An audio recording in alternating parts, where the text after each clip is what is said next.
Hi, this is Clyde Sherrati here from Africa Media Australia. I have with me a young lady by the name of Kumbi. Kumbi, how are you today? I'm very well, Clyde. How are you? Not too bad, not too bad. What does Australia Day represent, or what does Australia Day mean for a young lady from African Australian background like yourself? You know, that's an interesting question. I think it's become more meaningful to me over the years. I've been in Australia for 10 years, and it's over the years, one of the things that I've noticed is the division within the country itself, how Indigenous Australians see it and how the Anglo-Australians see it as well. So it's always been a bit of a mixture. But I feel a great deal of warmth about the day and definitely feel the energy of how everybody appreciates how this country started as we know it. Yeah. So I suppose it gives a different experience to different groups of people. Obviously, it's an opportunity for people to celebrate what it means to Australians, but for the Indigenous population, it reminds them of what we may call it invasion, doesn't it?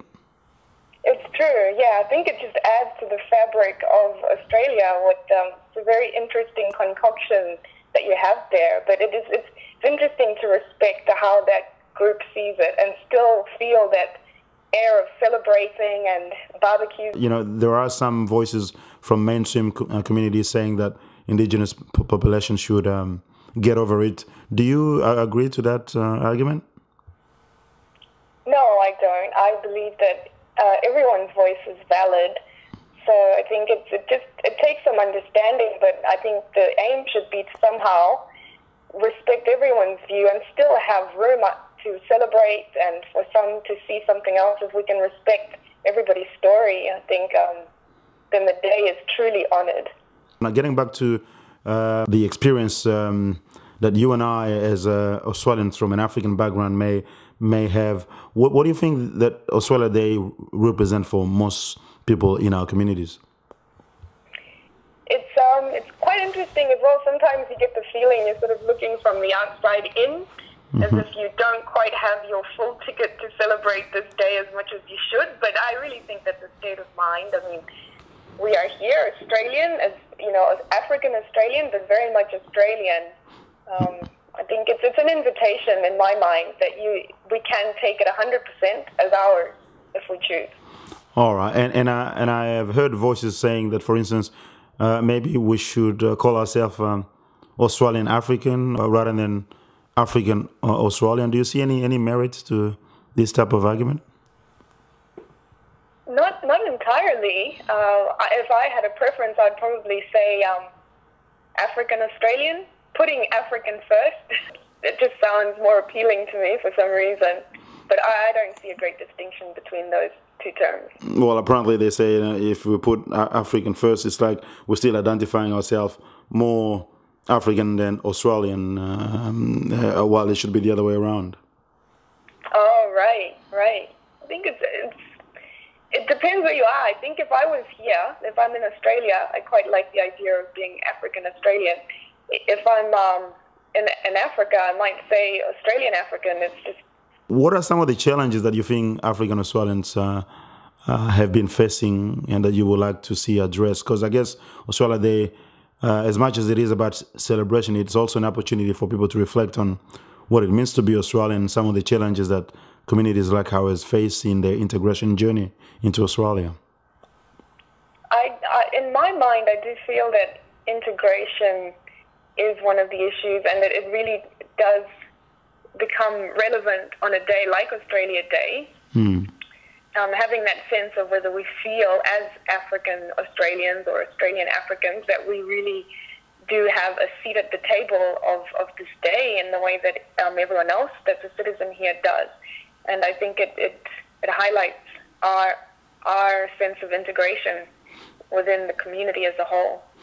Now, I realize watching TV, one thing that came to my mind was that there's very little representation of, ethnic communities in general and what I would call black faces on Australian television. Yeah. Do you agree with that?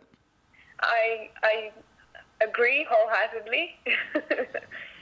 And why do you think that is the case? You know, it's funny, Clyde, I have to tell you a story. There was a time I noticed the same thing on magazines, and it was on my favorite magazine, which I'd had a subscription for 12 months for. And I actually wrote a letter to the editor and said, why are you not putting more black faces on your cover? It was the cover that I had an issue with. And their response was that they are sort of held to the powers that be, and the choice is not theirs entirely, although they would love to have faces like that on their covers. So I think sometimes that's what it comes down to, that it's these, it might be the marketing machines or these numbers, the politics behind it that determine the faces we see on TV or in the media. And isn't it more of the choices of the editor rather than any specific requirement by the public not to see more black faces?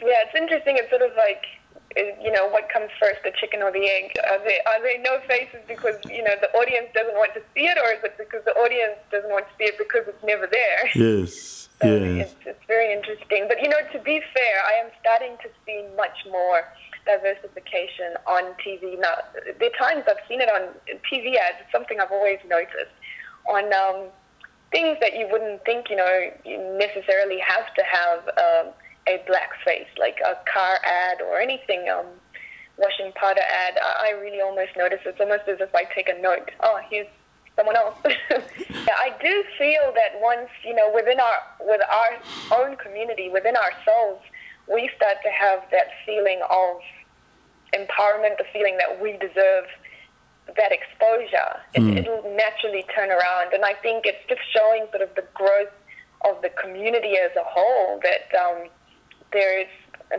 more maturity coming out of the community, and the voice of our community is getting stronger, that I think very soon we'll be seeing much more faces in the media.